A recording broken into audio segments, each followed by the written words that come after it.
মরা তিস্তা পরিপূর্ণ রূপ ধারণ করেছে উজানের ঢলে।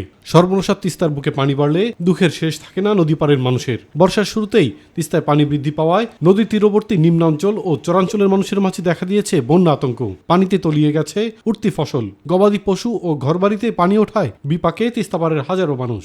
অনেক কষ্টই থাকি, গরু ছাগল নিয়ে বেড়া করা আমাদের অসুবিধা হয়ে যায়, রান্না বান্না করি ঘর সমস্যা হয়। 30 শতক গাছ ছিলাম আর 20 শতক পাইলাম, 10 শতক ভাসি গেছে। হয় খাওয়া দাওয়া অসুবিধা হয়, মানুষের বেঁচে থাকা লাগে, চলাফেরার সমস্যা হয়, স্কুল যাইতে পারি না, স্কুলে যেতে সমস্যা হয়। পানিবন্দী এসব বাসিন্দাদের দাবি বন্যায় ক্ষতিগ্রস্ত হওয়া রাস্তাঘাট নির্মাণ আর বেড়িবাঁধ নির্মাণ সহ তিস্তা মহাপরিকল্পনা বাস্তবায়নের। নদীটা সুন্দরভাবে শাসন হয়, আমরা সুন্দরভাবে আবাদ করে খাইতে পারি, আমাদের বাড়িঘর যাতে না ভাঙে, এটাই আশা। আসলে একটা বাঁধ যদি একটা দিলে হয়, সেই বাঁধটা হইলে তো আমাদের পানিটা আটক করে হইলে তো কাজ হইলে।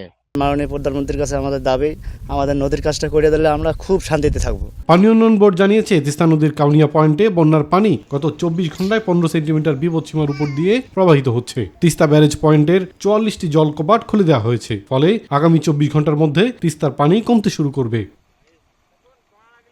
ইলিয়াস কমল, মাই টিভি।